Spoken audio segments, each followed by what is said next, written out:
Do you do a second one? I have.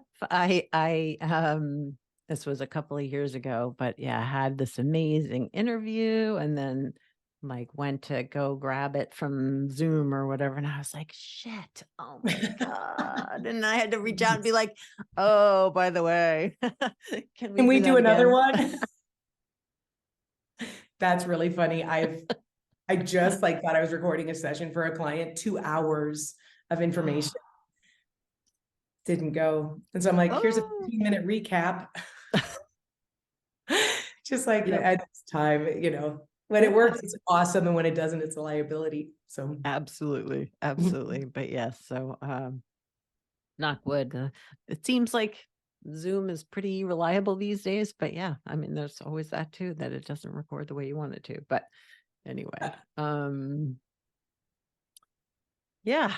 So I guess we're going to talk about wellness, and I know you are I don't know if expert is the right word, but well versed on fascia and why that's so important in our bodies. But is there anything in particular? Are you comfortable sharing your own story of why we got here? I guess is what I want to say. sure. Yeah. Okay, Part of awesome. yeah, That'd be great. All absolutely. right. So we'll do a brief pause and then I'll welcome you and get you to share a little bit about you. Great. You lead, I'll follow. This is Awesome. good fun. Okay. All right. Um, okay. Hi, Anna, and welcome to the Awaken Your Wise Woman podcast. Hello. Thank you for having me. It's really, really nice to be here. It's so nice to meet you, and I'm excited to jump into our conversation. But for people who don't know who you are, could you share a little bit about yourself and like what inspires you? Yeah. It's a good question. Inspires in life or sometimes Anywhere you want it any in answer. life, in your Um, work, in yeah. just, yeah, the What world. inspires me? That's really a great question. Okay, so my name is Anna Rahe. I work in the health and wellness space with a very kind of unique vein with a connective tissue called fascia that very few people know about, but it has really far-reaching implications into our total body health, not just in our bodies, but also in our brains and our consciousness. It's known as the organ of consciousness.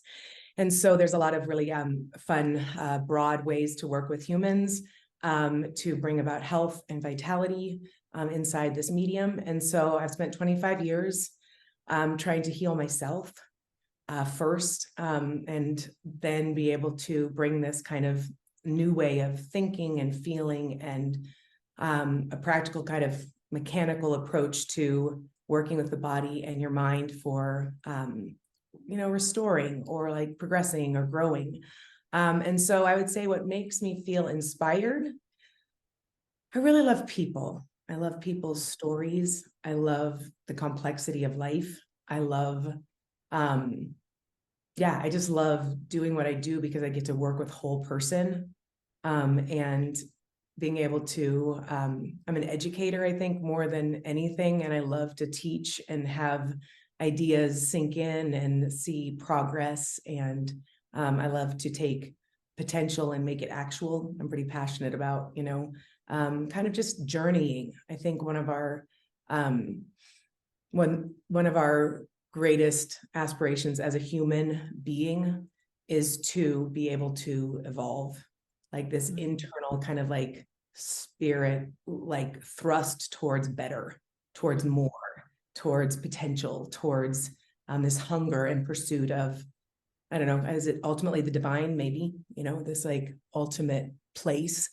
And so whatever medium is yours to work with, to get there, the vessel of what you choose to work through your, karmic or whatever you call it. There's a lot of different like languages across disciplines, but I think I'm just inspired by becoming kind of a master of your humanity, Mm. learning how to engage with life on life's terms, becoming a sturdy person, a stalwart person, rather than a victimized person, I have a personal relationship with that of just, I have a history of sexual abuse in my past, but also just, I watch how easily my mind goes to woe is me. So I'm Yeah. really passionate about like helping people just have really practical, accessible ways to deal with pain as a generic thing, right? Pain is, we think of it as physical, but there's emotional pain and there's psychological pain. And then there's just the pain or the stress of living, which is like, how do I get better at metabolizing this into, movement and potential and stuff. So I guess that's my answer to just saying that I love walking human through process and arriving or never arriving, just learning to enjoy the non-arrival of the process. Which I love, because I am right there with you. Like I feel like each step of my healing journey has led me to another step, that it's like, oh, wow. So there's this door that can open, and, what can I learn and find out more and explore more here in this little part of the healing process. But I feel like your journey as a human yourself, you've really embodied that yourself, like the learning, the exploring for your own journey to get you here today, at least the little bit I know about you, because Yes. I've read some of your stuff that you shared with me. And the fact that you're a trauma survivor, me too. Yeah, we have to do our own work to get to where we can help others too. Yeah. I think so. I think in order to help others, I think Yeah. that that's a qualifier. I Yeah. think you can only help others to the degrees that you've healed yourself. And that 100%. actually has very little to do with a degree. Those are nice techniques to have, but really I think that when it comes down to it, we as humans lead by what we have done in ourselves. Like it's a teaching, right? And whether that's a verbal teaching or whether that's through just living in good ways that feel attractive to other people, right? Or carrying a joy that is magnetic to people, or getting out of your own way. I think part of the healing process of being human is to deal with you, and then you can let your skin slough off and you can be of greater service because you're not in your story or in your narrative. You're actually clear enough, and it doesn't mean you don't struggle still. It's just that you're better at struggling, right? Yeah. One of my, Yeah. I just have some young kids and I'm like, my biggest goal as a parent, as I struggle, is to help my children struggle well, Yeah.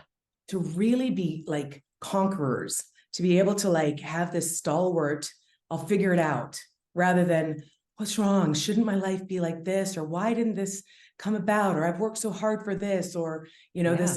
it's a different, I don't know, a sturdiness in our spirit that is needed. So I think that you're right. I think you have to do your work in order to be of service, to have impact anywhere, right? Yeah. Yeah. Yeah. Well, and I just think about the people I connect with here on the podcast, but just in life too, where, our journeys impact who we are as people, but also impact our journeys, right? Like where we go with what has happened to us, right? Right. Yeah. That's And right. I love the idea of being good at struggling or whatever. It sounds Right. really great to me. Like that's what I tell my clients is like my goal, especially for therapy clients, is to help you better tolerate the discomfort, right? Like, because it's life. That's life. And we are so weak at this. We're just not good at it. And I think that we as Americans are probably, this might be a generalization, but Western world have lost the struggle in a Mm, real way. And so our skin is softer. We don't have the calluses. I just watched a movie the other night on Netflix, and we had this whole conversation, me and my husband, about the Vikings. And I'm like, did they just have a different psychology? Like they can stab someone in the heart and watch their bleed out and they just don't think about it. He's right. like, no, but if you see it, if you have to like kill your own food, and if you have to, constantly be living on this life and death spectrum, your skin is thicker. So you Mm, still hurt, you still mourn, but there isn't this like your armor is just a little bit thicker. And I think that that's something that we, in this modern world with all the luxuries we have, it's something we have to cultivate rather than something that just Yeah. eventuates, right? It's not just there anymore. We actually Yes. have to, and it kind of matches the age of Aquarius, where it's like we're past the evolutionary physical struggle in a lot of ways. We have so Mm. much plentiful, we have so much, food everywhere, and everything is so available that we're now on the Maslow's hierarchy up here, where we're working on our mind, and the struggle is the same, right? That same Mhm. continuum. It's just Mhm. we have to learn how to work with it better. We have to Yeah. be able to, like, instead of going out and hunting and gathering in a physical sense, we have to hunt for truth, hunt for righteousness, hunt for strength, hunt, like it's a Yeah. different acumen of human cultivation, Definitely. for preservation. It still has to do with, preserving our lives, with all the suicide rates high and all of the depression and the antidepressants. Yeah. Um, Yeah. Definitely. that's right. And learning those skills, right? It used to be that life, taught you the lion chasing you, or the, Right. conflicts of life. But when you take those away, it has to become more intentional, maybe is what we were talking about. It's like your Yeah. personal growth, the evolution of yourself, the next steps require you adapt, in a different way, and that you do the work, because the Mhm. lion's no longer chasing you, but you still have those same Yeah. struggles. They're just Stressors a and different source, right? A different source yeah. of struggle. So, Yeah. Yeah. um, Well, and yeah, weirdly how, I mean, not that we have to go too deeply into this, but that the, the way our body reacts to the stress of our lives today is very much the same as it did then when it was a lion and it was life or death. that's right. So things like today feel like life or death that really aren't. And it's like learning Right. that, like, this is hard, but I'm going to get to the other side. That's right. That's right. And being able to almost switch the biological response, the chemical, like, response, how do you stop it? Right. Hmm. And how Hmm. do you deal with it? It's almost like a weird inverse. It used to be that man struggled physically and then the brain had to adapt. And now it's almost like the brain and emotions are struggling, and we can use the body, which is what I love to do, right? I'm more Yes, yes, yes, body, yes. to be able to kind of help metabolize those Hmm. chemicals that live in our tissues, that actually Yes. do end up poisoning us and kind of killing us from the inside. And the longer the tissues sit there, the longer the feeling sits there, the longer the experience. And that feels excruciating. And that's what, on a physical level started my kind of journey of, like, just being Right. in so much pain physically, and, with my health, and not understanding what I could do about it, with all the professionals not knowing what was wrong with me. And so it Mm. was almost like I had to start with the body, but then these tools that I gathered, of, oh, if I do this in my body, it translates directly to being able to do it in my mind, to do it with the emotions, and what I can, I can create movement in these, like, restrictions. Like when pain happens, you fight or flight, you contract. It's called, like, a contracture in the tissues of your body is just Hmm. like the emotional contracture of your being. And Right. unless you can help it open and expand and move the chemical response through, your state can't change. You just can't Hmm. change. You can't change state. So there's That all these makes kind of like sense. little hacks that you can do in your body Hmm. to help your brain move through this emotional response with more ease, more speed, and you just become more agile in your and more mobile with your emotions, right? That's Yeah. kind of Yeah. the goal, is to, okay, this got me down, but I can get up again, and I can, Yeah. um, Yeah. have those kind of Totally. qualities in body and mind. Well, you mentioned that you or fascia is known as the organ of consciousness, which to me is so intriguing. Like, and I've heard of fascia. I am fortunate enough to have worked with a yogi who was all about fascia and helping you, you know, Yeah. hydrate it and massage it and work with it versus against Yes. it. But um, the idea that it's an organ of consciousness, I would love for you to expand on that, how you see Yeah. that. So, first, let's give the listeners just like a really narrow, very direct background to what fascia is. Yes, that would be good. And they can understand it because it's not in anatomy books. It's not something that we're even used to seeing unless you open a dead cadaver.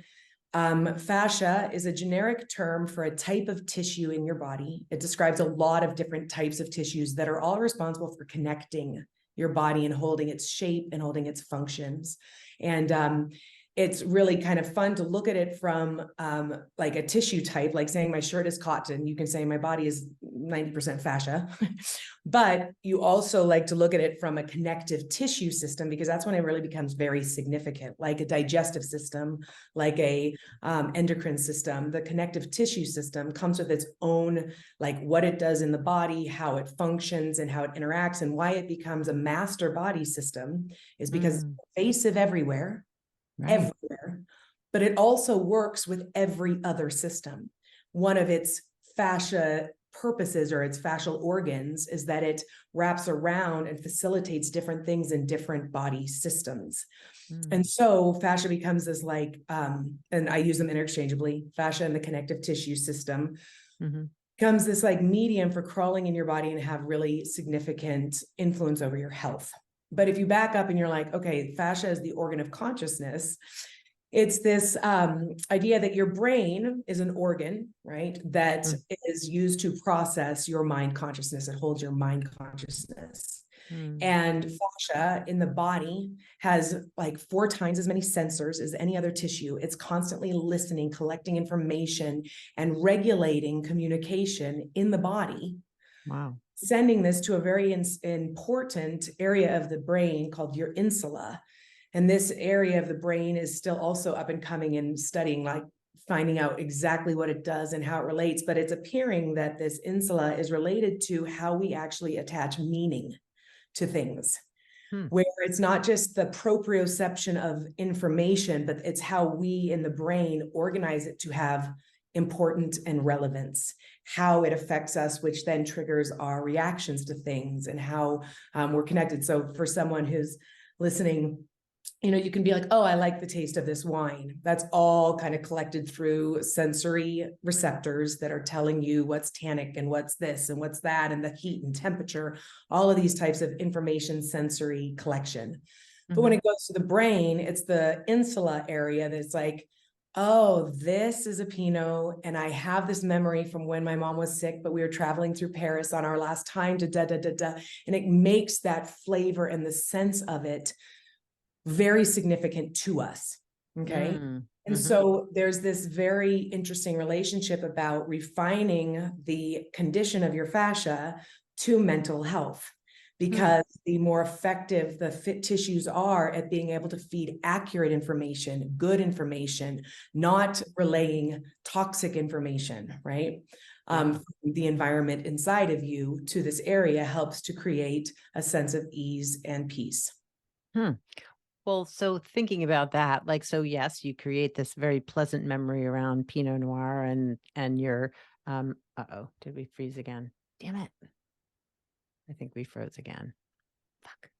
So Anna, I know, so like you make this connection between a positive experience and a physical one, right? Tasting Pinot Noir. I have this lovely memory of with my mother in Paris or wherever it was. But when the memory isn't so good, like when things, and we create a story around, well, and I think about like, for me personally, I do have some chronic health issues. And so like, there's this negative story around, okay, well, when this flares up, then I'm going to feel like shit. And then I'm mad at myself for not taking better care of myself. And this is like this terrible thing, which can lead me into this very bad place, right? Like the pain feels worse. And it's hard to sort of disconnect from that. So I think the two things that I think your question is asking is, we were talking about the insula, and the insula is just a neutral organ, I mean, an area of the brain, right? So it's what creates good feelings. It also creates bad feelings. But this is where we come back down to the organ of consciousness as an experiential organ, right? It is constantly experiencing life with you. And one of the things that's really important to remember is that fascia contracts and has its heartbeat. It works. Let's back up one more time. I'm going to layer this in. And its Mm, greatest function in all of your body is your body energetics. It's your body's smart grid. So mm, it's taking high voltage force from outside that comes in through our lifting heavy things, lifting weights, working out, doing our load bearing. And it right. also comes from the lo-fi energies of the heartbeat next to the lungs that has that, the cellular, more like small micro energies. And it's busy modulating our experiences, like helping energy move this way and move that way and cells to reproduce. And so Mm, when we think about it as the energy smart grid, it's constantly fluxing and moving energy through your body. The fibers, it's 30% fiber, and it's mhm, actually 70% fluid, water, mm, mm, a gel type water that has structure, a structured water, but it's still a water composite. And so it uses this unique kind of composition to move the energetics. Those are the two things that you need to have high, to do highly conductive energy. right. So the fascia fluxes and moves our neurotransmitters and our chemicals, our hormones through our tissues. And I talk about it as being like a chemical cocktail, right? So you have Mm, a traumatic experience, or you have a flare up in your health conditions, and your body produces these perfect chemical cocktail of this much serotonin, this much dopamine, this much adrenaline, this much cortisol, right. shakes it up, gives it a shot of vermouth, and it sends it through your system. Mm, And your tissue contracts, trying to translate and inform the body based upon what it's given in terms of information. So we talk a lot about the body load being both physical, mhm, right? Like an actual physical load of carrying something heavy, but a chemical load. And that right. comes, or we talk about in mental health, like the mental load that you're carrying, similar, Sure. right? Sure. And so when you start looking at what is processing load, Mm, FASTA takes load and distributes that load across the whole breadth of your body so that mm, it's distributive. It's sharing load, both heavy weight load and mechanical load. And so yeah. you look at how the body aligns, and there's a whole, like, kind of since you've done fascia stuff, you can look at the emotional body, and they Right. say there's a kind of a fun cliche that says your issues are in your tissues. Yep, And yep, it's yep. not just a cliche. It's literally true that depending on how healthy your tissue is, you have to picture it like it's a white, clear jelly-like mesh. It looks like a kitty Mm, went crazy with yarn all over inside of you. For right. centuries, people just cut it away when they were doing cadaver work, and like even the medical community thinks of it as superfluous, instead of stopping and being like, this is everywhere. Does this have a purpose? This is Right. everywhere. Do we need to This be must paying be attention to important, this? right? Yeah, this must be important. But no, the heart was so big and gorgeous, and the massed Mm. organs were like, jewels that you found, like a treasure. And this stuff is like, get out of here. So we're You starting to can't see the good stuff, refine. That's right? right. Right. Get to the good stuff. We're starting to refine that. And as we peer deeper in, fascia has these like really significant things to both good, our greatest stuff, and our weakness. So here's how these body things come together: is that if your tissues are ossified, you have a lot of adhesions, they're fibrotic, if you are dehydrated, if you have trauma stored in, and your tissues aren't like articulating and reticulating energy through your system, right? Hmm. It feels good when we do this. You can see Yeah. living tissues very fragrant and beautiful. And so when you don't have that, Yeah. your chemicals get produced and they start pooling. They don't Mm, metabolize, they don't distribute. So mm, you look at an area of the body where like the adrenal glands sit. I call it the adrenal belt, and it's right around the diaphragm. It's in the middle, halfway, middle of the body for very good purpose. Evolutionarily, you move into action, defending, fighting, running away. The chemicals spread out evenly to put you into action. But this right. adrenal belt, because we sit, because we, don't deal with our emotions, because our diaphragm is locked and we don't know how to breathe, and all of a sudden Mm, becomes a cesspool, literally a cesspool for these chemicals that stay in wow. our system. Mm, And so instead of always thinking that all of the psychology is in the brain, fascia allows us for the first time to be like, what if we left the trauma alone in the brain? Because that's a tricky place. I don't know if right. you would share the same view, but I've done so much trauma work that I'm like, trauma, like brain work is hard because it's both the logic, right? It's the thing Oh, that's going to and the translate our feeling. trauma and help us get out of it, but it's also the thing that's sick. So how do you use the thing that's sick to get us to feel better? Yeah. So we can take out that equation and be like, what Mm, if we worked with the body yeah. as the primary source to be able Mm, to open, free, and it used to be that a lot of people would say, oh yeah, that's somatics. And it's true, it's somatics. sure. But somatics was always seen as kind of like hippy dippy, very like non-concrete, non-scientific. And, we've got the Freudians that are like, look at how much we've brought psychology into the modern age. And people are like, oh, but we feel it in our bodies and they're just really weird and they don't know what they're talking about. So it's like this really, what I do is fun because it's like this spectrum of like finally taking the spiritual organ of consciousness Yeah. idea and actually having really practical, very useful tools to be like, if you take and learn how to contract your tissue, fascial Mm, tissue has an ability to contract on purpose, right. and you contract that tissue, you can actually heal connectives. You can actually go in and where there's like shutdown in the connective tissue system, you have to think of it like a wire grid Okay. on the planet. It's like if you have a surge of, this is all the time, you can have a surge from your toaster oven and your Right. electrical system in your house goes bzz, and the whole grid goes down. That Right. happens in our bodies. And so Right. that part of your body, your heart, your shoulder, your organs can shut Mm, down and become less and less affected or effective at being able to be part of the whole, right. integrated into the system, and be brought back into a healthy state. And this is where we can see the borderline of disease Right. and emotional, contribution coming into one conversation rather than like it used to be like, this is not related. The West still thinks that like your deep emotional trauma is not causing your cancer, but we're Right. starting to be like, that's actually not true. Not Right. true. And Right. so when we start looking at health through that lens, the organ of consciousness, fascia, it connects everything, right? And that's how I Mm, started kind of getting into it because I had all these psychological problems and I'd done right. therapy and I had all these physical problems. And I'm like, are they related? And so one of the things that I think we forget is that trauma enters through our flesh.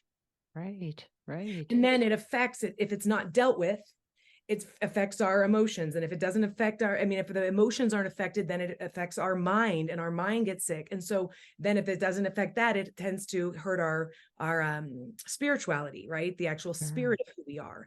And Yeah. so when we heal, most of us go into the mid mind. That's like the middle of the process. And we try to fix up here and we try to fix, but we forget to fix down here. Yeah. And so all of a sudden, we never go back to the origin of trauma to Mm, exfoliate it. You don't have to relive it, but you can right. actually exfoliate it from your system by going back into the tissues, by changing how they're contractured, right? Next time you have an emotional response, close your eyes and just jump inside your skin and be like, where are my muscles like holding me? Where is the Holding. fascia Yeah. holding? Oh, Because yeah. you'll be amazed. You'll be like, oh, my rib is pulled down, my liver is pulled up, and people don't know where their liver is, but you'll feel like this like weird. Yeah. Notice the Yeah. next time you're having a fight with someone, your right side of your body is always forward. If you Mm, just simply interesting. turn your body and you put your left side forward, it immediately changes your physiology. And there's some Interesting. really interesting research about just like more sociological effects of how you position your tissues to create different emotional states. Oh, Um, totally. and this is Totally. all related to fascia. It's just Yeah. like such Yeah. a big application that it's kind of exciting. It's like the unknown frontier. Yeah. Well, it's like if you think about, like, I was sort of picturing like your body is like constantly communicating all of this stuff all the time. And we aren't conscious of that because it is under there. But if we can bring more consciousness awareness to what's happening in our bodies, it can help us move through what's happening in our head some of the time. Totally. Yeah. 100%. Yeah. And I think Yeah. it's a nice tool. I'm really, as you can tell, I'm like really heady. Like I'm Yeah. ADHD. And so for me, it was like such a relief to almost lighten the burden of my brain, trying to figure out like, why am I still having dad issues or why am I having da, da, da? And I would Yeah. just, and I think it's also systemic in our culture that everything pulls us outward, right? Right. Everything is a distraction. And true progress, true growth, true journey happens from within, not from without. And so we have to almost learn how to like put our blinders on and turn down the stimulation that's like extracting us outside. And it's a Hmm. skill to be able to jump into your body. And most people don't want to, right? That's Because so they true start too. thinking and then their brain, and it feels Well, and very, especially if the trauma has happened in the body, a lot of people that's purposefully exactly, that's disconnect it. from their It's, bodies. that's Yeah. right. It's Yeah. so right. So it's Yeah. kind of like a neat discipline of, I think I also like, so I just tried to meditate for my whole life. Mm. Someone's like, you just need to meditate. And I'm like, good luck with that. Good luck with that. I studied this one. I studied this one. And what was really fun is that the body became kind of my way of channeling that Mm. kind of energy. If you feel frenetic, if it's hard to like, trace your brain and your trauma makes you busy brained and you're, Yeah. up in here, when you go into sensation, it's actually soothing to the body. Mm. Sensation, you can hold a lot more information based upon sensation than you can based upon your intellect. So here's an interesting study that they did, and they said you can, in your brain, you can only remember up to 3 items at a time in present day, 3 items before your brain starts to connect and make these like things. So think about a phone number. I'm going to Mhm. tell you my phone number, and you're going to remember 3 of the numbers, and then you're going to start having to like compartmentalize, right? So you go 415-812-5269. Right. And all of a sudden you're like, I got the 415. And then, so we start going 4639, right? That's us. Yeah. Okay. Yeah. Yeah. And this is really a key insight into how to deal with some of these, psychological and emotional stressors, because you can actually break those down into sensations, and the body can process multiple sensations, Mm. or it has to start being able to compartmentalize. It can Mm. actually have a full sensation, which is much more information. Think about like optic Interesting. fibers for internet versus telephone wires, right? Sensation Mm. carries more. So this is kind of interesting for you as a therapist, is that I think a lot of the work that we do to heal ourselves is very like intellect heavy on the mind organ of consciousness. And Sure. that gives you great things, but it works in data mode, kind of like computers, X's and O's and X's and O's. And it's very like rigid, and it's structurally like has to be formed. But our Mhm. gut intuition, which is down at your ENS, it's called your enteric nervous system, feeds directly into fascia. In Mhm. your gut works with intuition. And I try to describe them, and that's where hypnosis, I was going to say, comes in. So we have this like Mm. analysis, and then we have this hypnosis. And most people are like, that's, but here's the deal. What you're giving your brain in order to work through your traumas is different streams of information. When you're using your intellect, it's like the black and white of your pencil strokes. Okay. You can shade and you can get some variation, but when you use your intuition, it's sensation and feeling based. And so it comes with color. It's like technicolor, and it's adding life. And so if you've overused the input of your intellectual brain and you're meeting like, I got to a point where I'm like, I can't really process anything else because I'd already processed all this information. Yeah. If you turn it into the body and you go Mm. into the intuition and you go into more of the subconscious, you're Right. getting different rivers of information, if that makes sense. It And totally then it does. changes up and it gives the brain something new to fill in that it didn't see before. And it's Mm. more living information, right? Sensation is living information. I liken it to like fresh basil, or dry basil. I can cook a soup with dry basil. And that's that intellect. It's like, here's data, and it's basil. But if you go to fragrant living basil, it's like, Mm. oh my gosh, this is a totally new living experience. And the brain then can start to heal things based upon very vital information that it was missing before, that it Yeah. didn't have to do that. Interesting. It's interesting because I do believe therapy is evolving into less talking and, Yeah, more. recognizing the value of alternative ways of, through artwork and movement and the somatic piece. But interesting to hear you talk about sort of the living experience versus the more sort of brain-based Experience. thinking. Yeah. Yeah, yeah. And I like that metaphor of basil, dried basil and fresh basil, because like all you have to do is say fresh basil and you're like, oh, I know what Oh, that smells I like. love that. Right. I just want to rub my face in it, and I just want to eat it, and I just want to. And Put it's, it everywhere. we're human. We want that kind of, we know signs of life.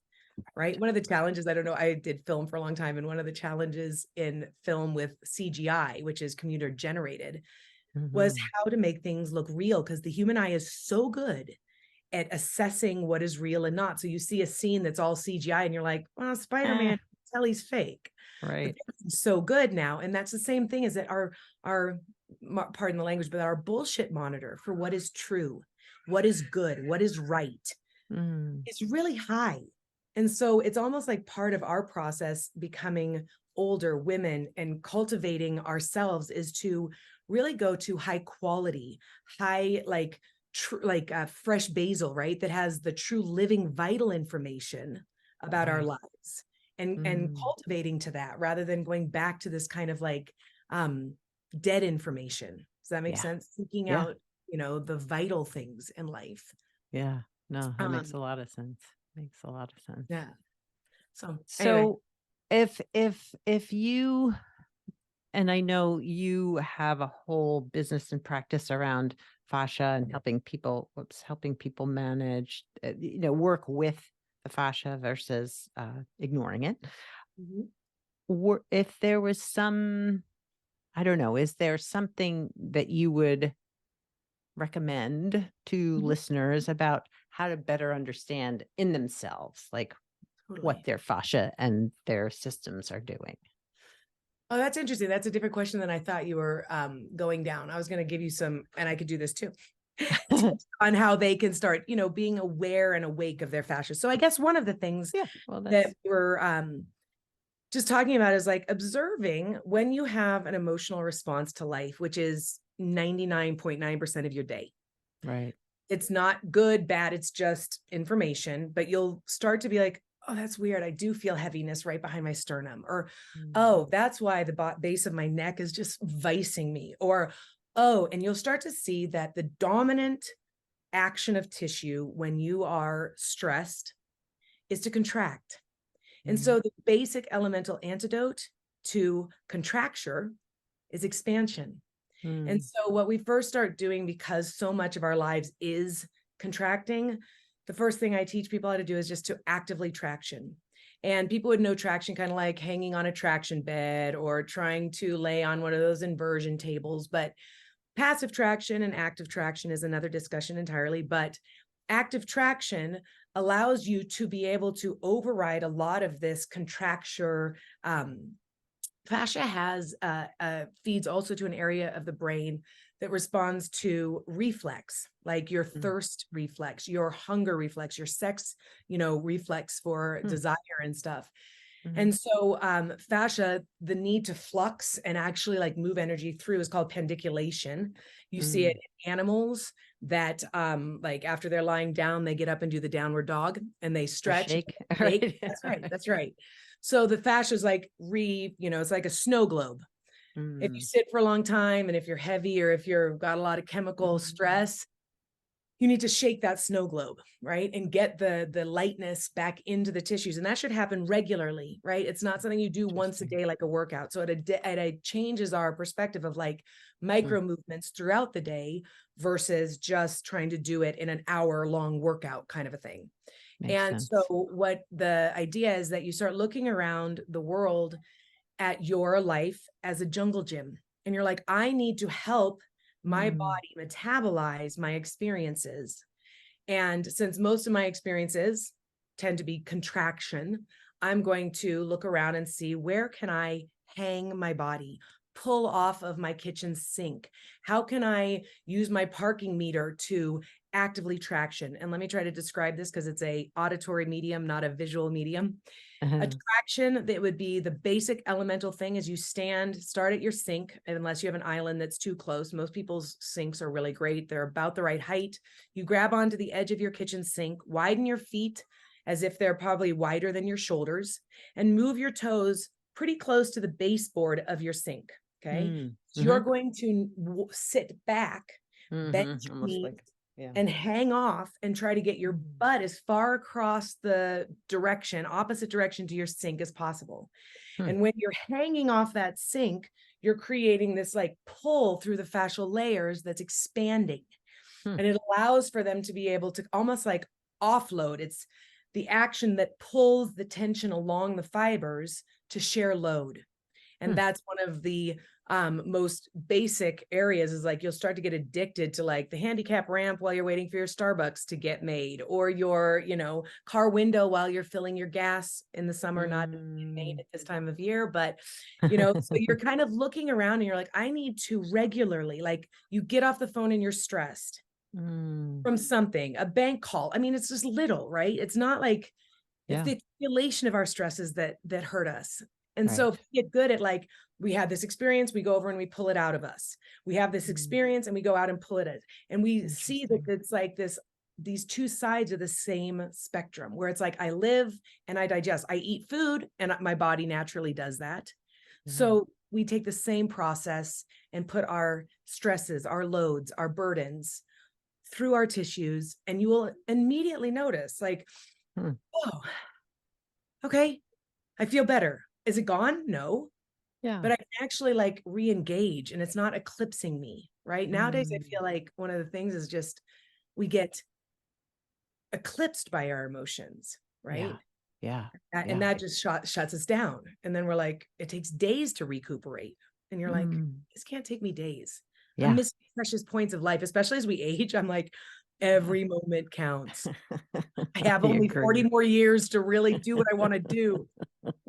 Anyway, no pressure, no pressure. No pressure. So if you had a piece of wisdom to share with the listeners, what might that be? Hmm. Oh man, that's such a good question. Mhm. Yeah, take your time. I think it might be something like this. Have courage to jump inside your skin, deep into who you are. Have courage to face those things and feel them deeply, knowing that they will not last forever. And then commit to finding a skill, a an easy way to take those tensions and make them physical and get them out of your body, so that you can find the lightness of being that can turn to joy. Mm, nice. Love that. That would be it. Beautiful. And if people, the listeners, were interested in finding out more about you and your work, how did they find you? Great. Come and find me at Anna Rahe, ANNA. My last name spelled kind of weird, RAHE. So Rahe phonetically, Hmm.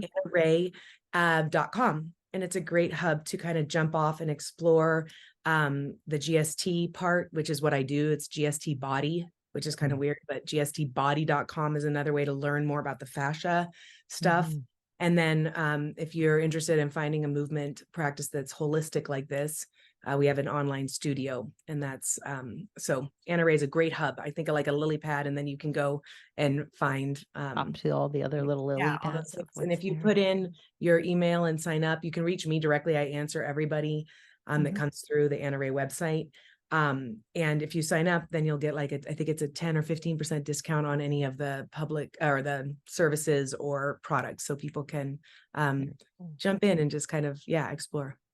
Nice. Well, I Yeah, will include all your links in the show notes for the episode, and people can find you there or go directly to your website. So that sounds awesome. Thank you, Anna, oh my so gosh. much for being a Thank guest you. today. Yeah. Thanks for having me. I love talking about this stuff. It's my passion. Yeah, So yeah. thanks for No, having you me. can tell, but it's that in a really beautiful way too. Yeah. Thanks. Thanks. All right.